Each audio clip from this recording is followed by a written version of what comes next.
Baik, sekarang kita bahas soal TO2 nomor 4. Di sini ada S, ya, diketahui ada S, masanya adalah 500 gram, oke, atau sama dengan 0,5 kilogram. Kemudian kalor jenis S-nya itu adalah 2100 Joule per kilogram derajat Celcius. Nah, kemudian kalor lebur S-nya yaitu adalah 336.000 Joule per kilogram. Nah, yang ditanyakan di sini adalah kalor yang dibutuhkan atau Q pada proses P, Q, R. Nah, itu berapa? Nah, langkah pertama yang kita lakukan adalah kita mencari kalor pada proses P, Q. Nah, di mana dia ada perubahan suhu, maka kita menggunakan MS dikali dengan CS dikali dengan delta T atau perubahan suhunya. Ya, massa S-nya adalah 0,5 dikalikan dengan CS-nya adalah 2100. Oke, kemudian delta T-nya min 4 ke 0 adalah 4. Nah, hasilnya sama dengan 4200 Joule. Oke, ini adalah kalor P sampai Q. Sekarang yang kedua adalah kalor QR, di mana dia mengalami perubahan wujud. Berarti kita menggunakan persamaannya adalah MS dikali dengan LS. Massa S-nya adalah 0,5. Kalor leburnya adalah 336.000. Nah, kalau kita kalikan hasilnya adalah 168.000 Joule. Nah, lalu kita totalkan yang ketiganya yaitu adalah kalor dari P, Q, R. Totalnya tinggal kita jumlahkan saja, 4.200 ditambah dengan 168.000. Oke, hasilnya adalah 172.200 Joule. Ya, kalau misalkan kita konversi ke kilojoule berarti 172,2 kilojoule. Oke, ini jawabannya yaitu adalah yang C. Oke, sekarang kita bahas soal nomor 7.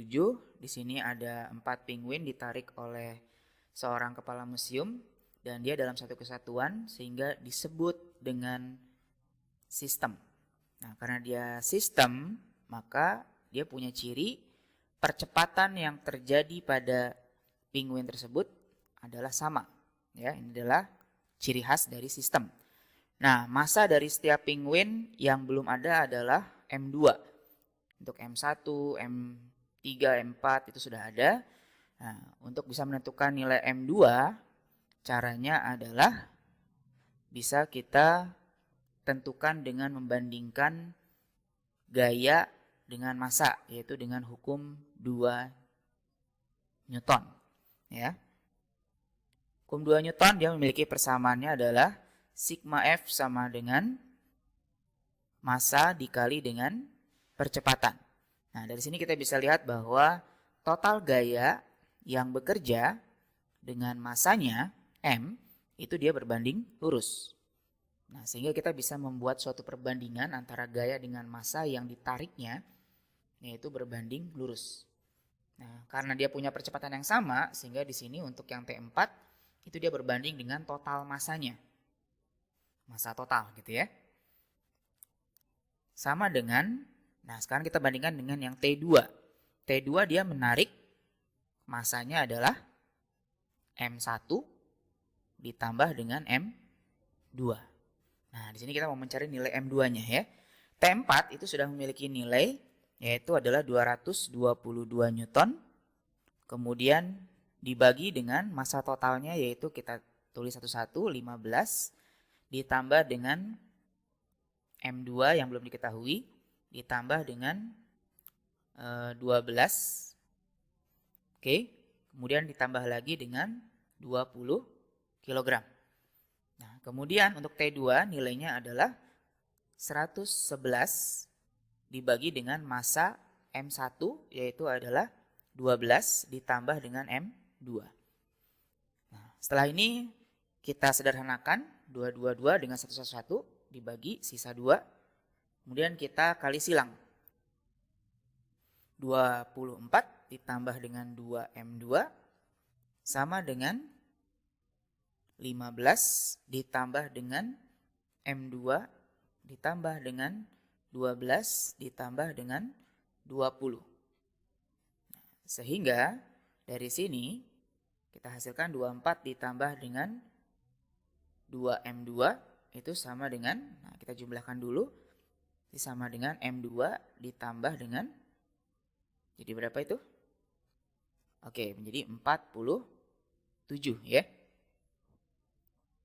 Baik, kita kelompokkan sekarang 2M2 dikurangi M2 sama dengan M2. 47 dikurangi 24 adalah 23 kg. Sehingga jawabannya adalah yang C. Oke, untuk soal nomor 11 di sini diketahui bunyi pantul dari S atau T pulang pergi untuk S sama dengan 2 sekon. Nah, lalu untuk bunyi pantul atau bunyi pulang pergi dari R itu adalah 3,5 sekon. Jika cepat rambat bunyi di air atau V itu sama dengan 1500 meter per sekon, maka yang ditanyakan adalah selisih kedalaman R dan S atau delta H RS. Baik, untuk bisa mengetahuinya langkah pertamanya adalah kita cari dahulu berapakah kedalaman dari S. HS itu bisa kita cari dengan cara GLB, yaitu dengan jarak atau H sama dengan V kali T. Nah, ini adalah persamaan yang akan kita pakai untuk soal kali ini. Oke, nah kita langsung masukkan saja untuk mencari nilai HS. HS sama dengan, kita pakai V dikali dengan T-nya adalah T pulang pergi dari S dibagi dengan 2. Berarti sama dengan 1500 dikali dengan T pulang perginya 2 dibagi dengan 2. Sehingga dihasilkan kedalaman S adalah 1500 meter. Kemudian yang kedua, kita mencari kedalaman dari R. Dengan cara yang sama, yaitu adalah V dikali dengan T pulang pergi dari R dibagi dengan 2. Nah, sini V-nya seperti biasa, yaitu 1500. T pulang pergi dari R-nya adalah 3,5. Kita bagi dengan 2. Sehingga didapat hasilnya sama dengan 2625 meter. Nah, setelah dapat dua-duanya, langkah yang ketiga kita selisihkan delta H RS itu sama dengan 2625 kita kurangi dengan 1500. Sehingga hasilnya perbedaan kedalamannya adalah 1125 meter. Jawabannya adalah A. Oke, soal nomor 12. Di sini ada sebuah benda diletakkan di depan cermin cekung. Ternyata dengan jarak 15 cm terbentuk bayangan pada jaraknya S aksennya adalah 30 cm. Ya, jadi diketahui yang pertama di sini kondisi awal yaitu bayangan yang terbentuk S1 aksennya adalah 30 cm. Ya, dari sebuah benda yang berjarak S1-nya itu sama dengan 15 cm dari cermin cekung. Oke. Nah, kemudian kondisi kedua apabila letak benda bergeser mendekati cermin sejauh 3 cm dari posisi semula, di mana suatu benda ini jaraknya menjadi kalau bergeser 3 cm ya menjadi 12 cm gitu ya, berkurang jadinya. 12 cm terhadap cermin cekung. Nah, yang ditanyakan adalah jarak bayangan dari cermin cekungnya. Jadi S2-nya di sini kondisi kedua sama dengan 12 cm. Kemudian yang ditanyakannya adalah jarak bayangannya yang pada kondisi kedua adalah berapa, atau S2 aksennya berapa. Nah, karena di sini kondisinya dengan cermin yang sama, maka fokus pada kondisi pertama itu sama dengan pada kondisi kedua. Nah, fokus bisa kita cari dengan cara S1 dikali dengan S1 aksen dibagi dengan S1 ditambah dengan S1 aksen. Ini untuk kondisi pertama. Kondisi kedua tinggal kita ganti aja jadi S2 dikali dengan S2 aksen dibagi S2 ditambah dengan S2 aksen. S1-nya 15 dikali dengan S1 aksennya 30 per 15 ditambah dengan 30. Nah, itu kondisi pertama. Kondisi kedua S2-nya menjadi 12 dikali dengan S2 aksen yang kita cari. Ya, S2 aksen. Kemudian yang bawahnya berarti adalah 12 ditambah dengan S2 aksen. Nah, ini tinggal kita kali silang saja. Kita operasikan dulu 15 kali 30 dibagi 15 tambah 30 jadi 45 sama dengan 12 dikali S2 aksen per 12 ditambah dengan S2 aksen. Nah, kita sederhanakan dulu. Di sini 45 dengan 15 bisa kita sederhanakan. Sisa 3, 30 bagi 3 menjadi 10. Sama dengan 12 dikali S2 aksen dibagi 12 ditambah S2 aksen. Kita tinggal kita sederhanakan dulu ya. 10 dengan 12 kita bagi sama-sama dengan 2. 10 jadi 5, 12 menjadi 6. Langsung kita kali silang. 5 kali 12 adalah 60 ditambah 5 dikali dengan S2 aksen. Sama dengan 6 dikali dengan S2 aksen. Kita kurangi 6 kurangi 5 sehingga S2 aksen sama dengan 60 cm. Jadi jawabannya adalah yang D.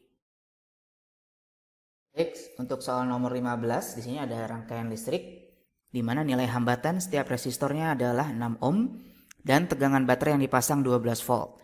Tegangan yang jatuh pada hambatan R1 saat saklar S terbuka ya dan saat saklar S-nya itu tertutup adalah berapa?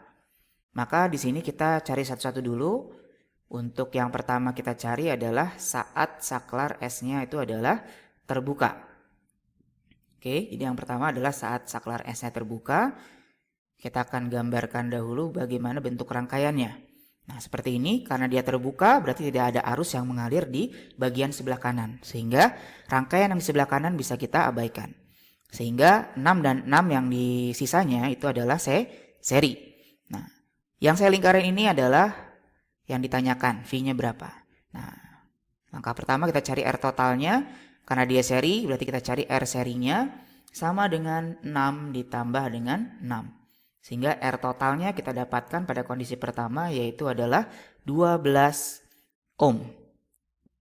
Oke, langkah yang keduanya adalah kita cari I total dengan hukum ohm, di mana I sama dengan V total dibagi dengan R total. V totalnya sudah diketahui dalam soal yaitu adalah 12 volt, R totalnya adalah 12 ohm, sehingga didapatkan I totalnya 1 ampere. Nah, karena dia seri berarti arus yang dipakai sama dengan arus total untuk V pada 6 ohm atau pada R1. Jadi V pada 6 ohm di sini sama dengan I dikali dengan R. I-nya I total karena dia seri yaitu 1 R-nya adalah 6, sehingga dihasilkan V-nya adalah 6 volt. Nah, ini adalah saat saklar S-nya terbuka. Kemudian yang kedua, saat saklar S-nya itu adalah tertutup. Ya. Jadi kalau tertutup, maka rangkaiannya menjadi terpakai semua ya. Nah, misalkan kalau kita gambarkan adalah jadinya seperti ini. Oke, jadinya adalah seperti ini, di mana 6 dan 6 yang bagian tengah dan sebelah kanan adalah paralel. Jadi kita tinggal pakai R paralel sama dengan R dibagi dengan N. Ya, ini cara singkatnya. R-nya 6 dibagi dengan yang paralelnya ada 2 tingkat. Sehingga R paralelnya sama dengan 3 ohm. Nah, ini untuk yang R paralel. Kemudian kita serikan dengan yang sisanya, yaitu R total sama dengan 6 ditambah dengan yang paralel tadi adalah 3, sama dengan 9 ohm. Nah, ini adalah R totalnya. Langkah kedua seperti biasa kita cari I totalnya dengan hukum ohm. V total dibagi dengan R total. Oke, didapatkan V totalnya seperti biasa 12. R totalnya menjadi 9. Sehingga kita sederhanakan menjadi 4/3 ampere. Nah, kemudian untuk bisa mendapatkan V pada R1, karena di sini dia adalah paralel, maka V paralel itu pasti sama dengan V yang dialami oleh R1, atau kita asumsikan V1. Nah, kita cari dulu, tinggal I dikali dengan R paralel. Ya. Karena I-nya sama, berarti 4/3 dikali R paralelnya tadi hasilnya adalah 3. Sehingga V paralelnya itu adalah 4 volt. Nah, berarti jawabannya adalah yang B. Baik, untuk soal kuisnya di sini adalah satu soal nomor 6, di mana ada seekor ikan, dia berada pada suatu kedalaman tertentu pada wadah. Nah, dalam soal diketahui bahwa G-nya 10, massa jenis airnya adalah 1000 kg, besar tekanan hidrostatis yang dialami ikan adalah berapa? Oke, jadi di sini kita lihat bahwa ada ikan berada pada kedalaman, nah ini kedalamannya berarti selisihnya, yaitu adalah 60 cm. Oke, ini adalah H-nya, kedalamannya ya. Nah, sehingga untuk mencari tekanan hidrostatisnya, kita bisa menggunakan caranya adalah P hidrostatis sama dengan kita pakai persamaannya rho dari cairannya air G dikali dengan H, ya, rho GH. Nah, di mana massa jenis dari air itu adalah 1000, G-nya adalah 10, kemudian kedalamannya kita jadikan ke meter, berarti menjadi 0,6 meter. Sehingga tekanan hidrostatis yang dialami oleh ikan itu adalah 6000 Newton per meter kuadrat. Jawabannya berarti adalah yang B.